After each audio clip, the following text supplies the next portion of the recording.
Isa na namang kaabang-abang na annual music celebration na Fête de la Musique ang pag-uusapan natin ngayong araw, at para bigyan tayo ng detalye tungkol dito ay makakasama po natin sina Magnolia Pixie at Tita Halaman of Nolor. Magandang umaga at welcome po sa Rise and Shine Pilipinas. Hello, good morning. We're so happy to be here. Good morning po sa inyo. Magandang umaga po. Yes, first question para kay Tita Halaman. Pwede niyo po bang ibahagi sa amin yung details patungkol dito sa annual music celebration na Fête de la Musique? Ano po ba ang pangunahing layunin nito? Ang Fête de la Musique, or also known as World Music Day, no? It's an annual music festivity. At saka it aims to promote music in general, not just our love for listening to music, but also our love for playing music and expressing ourselves through music.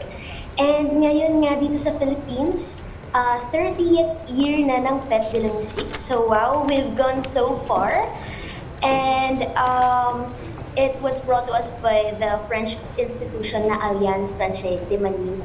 So yun, we're so excited to be part of this Worldwide Music Day. And I heard nga na ito daw ang biggest, this year daw is the biggest Fête de la Musique for the Philippines.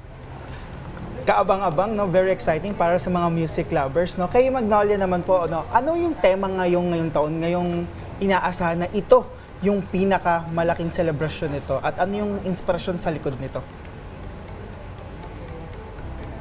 Actually, yung destination stage po natin ngayon na pinopromote natin, yung Ses Paroles, so ibig sabihin ay their words. So binibigyan natin ng halaga yung lyrics kasi words have meaning, and nakaka-inspire and influence talaga siya ng ibang tao.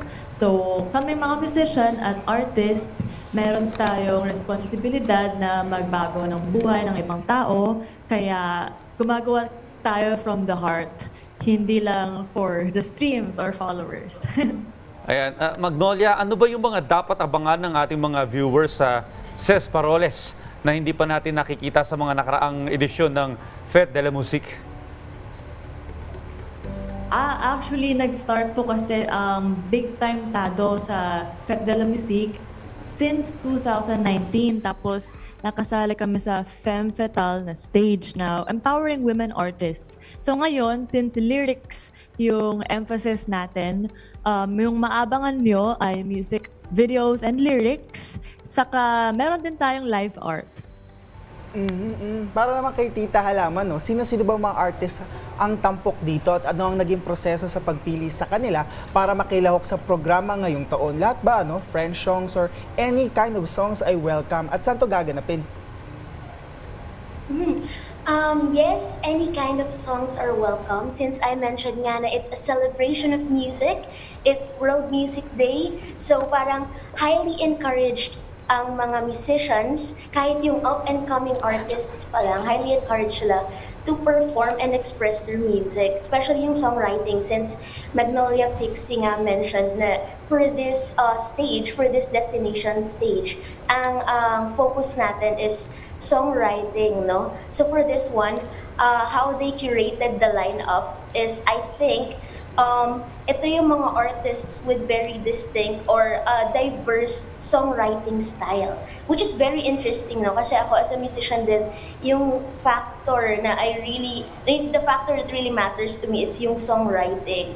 So yun, I'm really honored to be part of this stage as well, and aabangan nyo dyan yung iba't ibang artists, meron din silang iba't ibang genre, and yung Fête de la Musique din pala is, it happens all over the Philippines. Iba't ibang stages siya, and usually iba't ibang genres din. So sa stage namin, sa SEPA Hall, ang stage namin is, nandito abangan nyo ang Paham, ang Nolor, Magnolia Pixie, at madami pang iba. At like what Magnolia Pixie said nga, magkakaroon tayo ng collab sa isang visual artist, which is gonna be interesting too, kasi it's not just gonna be a celebration of music, but we will blend it with art as well. Alright. And it's gonna happen sa 88 Marikina po.